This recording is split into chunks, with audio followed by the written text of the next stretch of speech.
Hey legal legend, welcome to Legal Light Bulbs, where we uncover bright ideas to power small in-house legal teams. I'm Verity White, the lucky lawyer who gets to chat with some of the smartest minds in the in-house legal world to help legal legends like you have a big impact with a small legal team.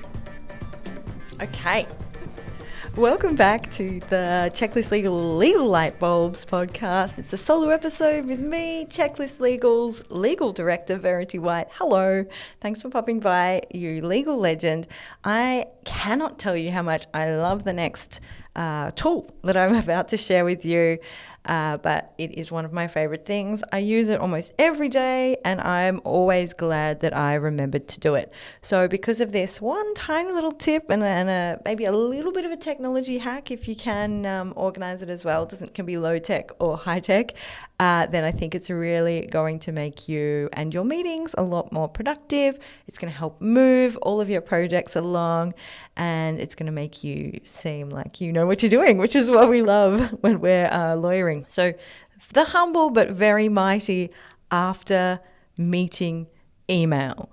To start with, the way that I use this particular after meeting email is that I have a text expander, there's a Microsoft 365 version. There's a few different versions that you can use where it's basically you save the text that you use all the time, and then there's a little keystroke that you put in.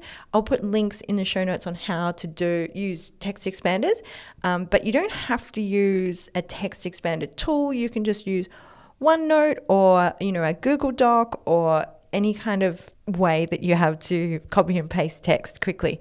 But text expanders are so powerful. I know a lot of people use them to put in like the confidentiality privilege little disclaimer or other little blurbs that they use, but it's really great for using as a template for after meeting emails as well. So why is an after meeting email essential, especially for lawyers? So one of the things that's so interesting going from in-house into private practice is file notes. And I think that a lot of in-house lawyers don't necessarily take lots of file notes unless they're working in particular areas like disputes or something's particularly litigious, or HR or something like that, employment. So I think that file notes and taking good meeting notes to help move projects along is a really important skill. And when we're in-house, even if we are not necessarily leading the project, if we've been asked for information and advice, sending a after meeting email is a really powerful way to show your clients that you were listening. It's a great way to sense check whether or not you were on the same page or what you thought they said was actually what they were saying. So there's a few different ways that you can include different elements within the follow-up email. And of course, the template will be in the show notes for you.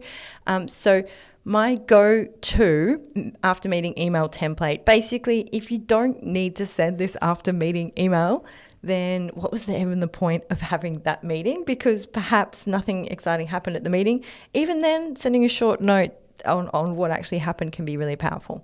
So the idea is that you've basically got the subject on, we want to make sure it's descriptive, notes from our meeting today about X, Y, Z. Say, hello, thanks so much for the chat right now. Appreciate you taking the time to run through the details with me. We discussed the following, and then brief summary of what you discussed. Then next steps, and this is the powerful part. As I understand it, here's what's happening next. ... of all the things that were agreed in the meeting. Action, owner, time frame. So what's happening, who's doing it, and when are they doing it? Very powerful stuff, especially if you say, if you're used to having meetings where people are like, oh, someone should really, review that contract, or someone should find that advice that we got 2 years ago about the same issue. Make it really clear. And if the actual decision wasn't made and you realize often this happens, you have the meeting, you're like, oh crap, we did decide we were going to do that action, but we didn't decide who to do it. If you're taking the notes and sending the meeting, don't necessarily assume that that's on you. You can delegate someone and say, hey, we agreed to do this, but I just realized we didn't say who would do it. I would nominate Jenny to do it by the end of the week. If that's possible, Jenny, that'd be so great. and just stepping through. So action, owner, time frame, who, what, when, and making it really clear on who's doing what and when. That is going to absolutely keep your projects on track. But also when you need to go back and or a client follows up or you're not sure why they haven't gotten back to you, you can go back and double check it. And that is a great way to keep your notes organized. And if you remember what we were talking about from our previous episode on how to have really powerful meetings, one of my favorite things, the progress, problems, plans format of that meeting agenda, you can actually use that structure when you're setting out the action items, so that way you're almost pre-drafting this after meeting email when you're in the meeting, which is, a great way to do things, so that way you're action orientated, you're moving the team towards action. Discussion is great, have a chat about it, but we want decisions to be moving projects forward. That's what I think for the most efficient projects, right? And it also helps to give you that chance to add any nuance. So if there was a discussion on misleading, deceptive conduct or some kind of issue within that call, and you want to add extra nuance, point people to further resources or, internal playbooks that you have, also include that in the body of the email. We discussed misleading, deceptive conduct. Here's the brand marketing guidelines that we've been training everyone on.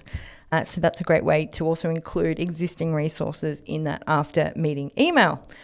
So I hope you enjoyed that little short, sweet, fun meeting success tips number 2, because we've got the meeting agenda and how to have a really successful meeting, and then how to follow up afterwards with our after meeting email. Not the after eating email that I think I said earlier, but it's a really good habit. I mean, it creates such a powerful return for you, and I'm excited for you to try it. So have a go. Let me know if it's helpful for you.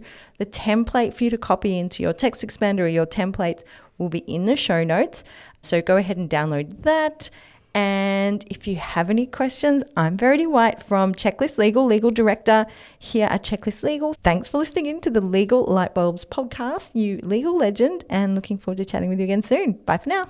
That's it for this episode of Legal Lightbulbs. You'll find all the good stuff in the show notes, including links, resources, and guest details. If something sparked an idea for you, please share the episode with a colleague or connect with me, Verity White, on LinkedIn, and let me know what resonated. It really helps me shape the show for other legal legends like you. Legal Lightbulbs is brought to you by Checklist Legal, a B Corp certified commercial law firm helping small legal teams in big brands modernize and transform the legal function to do business better. If you're thinking about kicking off your own transformation project, book in a chat today and let's make sure you kick it off on the right track. Until next time, happy contracting.